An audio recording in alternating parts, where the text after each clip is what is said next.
Alih-alih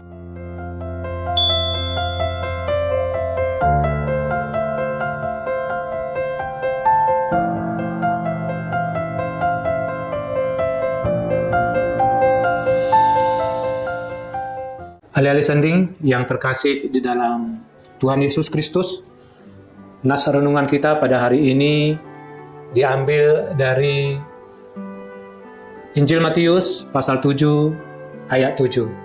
Demikian bunyinya. Mintalah, maka akan diberikan kepadamu. Carilah, maka kamu akan mendapat. Ketuklah, maka pintu akan dibukakan bagimu.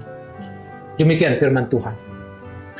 Alih-alih sending yang dikasihi Tuhan Yesus Kristus, nats ini mengajarkan kita tentang ketekunan, keberanian, pengharapan, dan penyerahan diri kita dalam doa kepada Tuhan. Ayat ini bukan mengajarkan kita bahwa Tuhan adalah juru kabul instan doa, melainkan Bapa yang selalu memberikan apa yang terbaik bagi anak-anaknya. Dikatakan di dalam nas ini yang pertama, mintalah. Menyadarkan kita akan keterbatasan manusia dan mengakui Tuhan sebagai sumber segalanya. Kita diminta untuk datang memohon dengan penuh kerendahan hati kepada Tuhan. Kita sering kecewa karena doa kita tidak dijawab sesuai keinginan kita. Padahal sebenarnya Tuhan menjawab doa kita sesuai dengan kebutuhan kita. Untuk itu kita harus percaya Tuhan akan memberikan apa yang kita mohonkan kepadanya sesuai dengan kebutuhan, waktu, dan rencana Tuhan dalam hidup kita. Coba kita bayangkan seorang anak kecil merengek meminta pisau tajam kepada ayahnya. Sebagai ayah yang baik, apakah ayah tersebut memberikannya? Tentu saja tidak.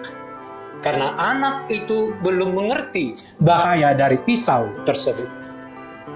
Ayah tersebut akan menunda memberikannya kepada anaknya tersebut. Bila pun akan memberikan, dia akan menggantinya dengan mainan edukasi yang aman dan bermanfaat.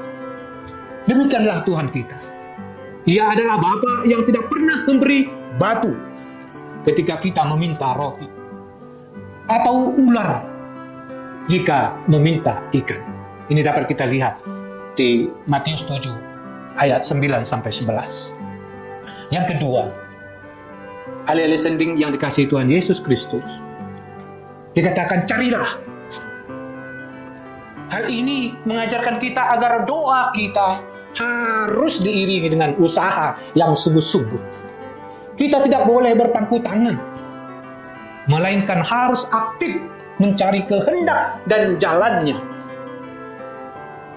Seperti seorang yang kehilangan kunci rumahnya di halaman yang berumput. Dia berdoa kepada Tuhan, ya Tuhan, tolong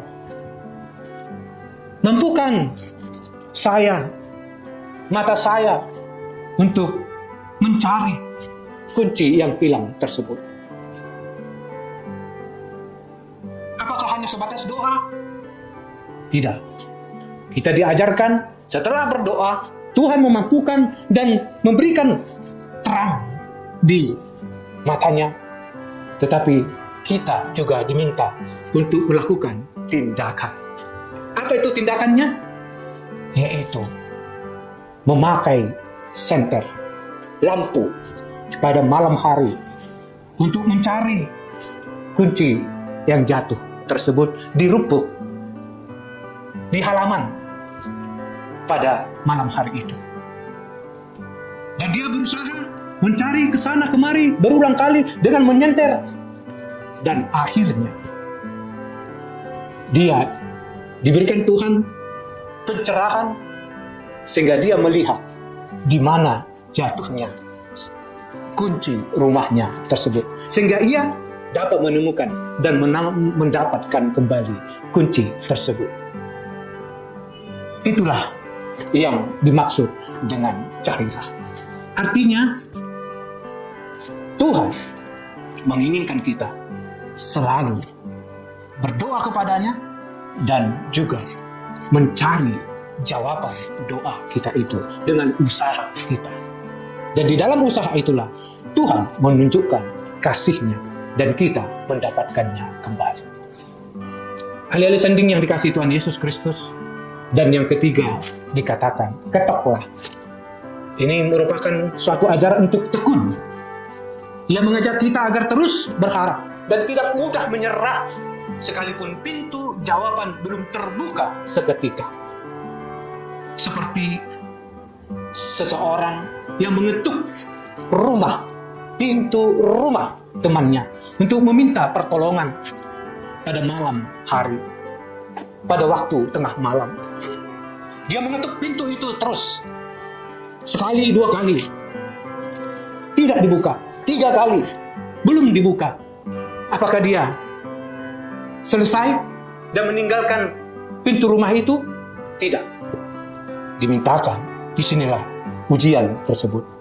Terus dia mengetuk pintu itu, dan temannya yang di rumah itu mendengar dia. Temannya meminta pertolongan. Tentu dia membuka pintu itu dan menanyakan apa keperluannya. Tentu dengan demikian pertolongan tiba. Demikianlah Allah Bapa itu. Dia bila diketuk, bila terus kita berusaha, Dia akan memberikan dan membuka pintu berkat dan anugerahnya kepada kita. Karena itu, misi kita hari ini adalah berdoalah kepada Tuhan dengan cara meminta, mencari, mengetuk yang dibarengi dengan usaha, kerja keras, taat, tekun, serta berpengharapan kepadanya. Selamat bermisi, ahli-ahli sending. Tuhan Yesus memberkati. Amin.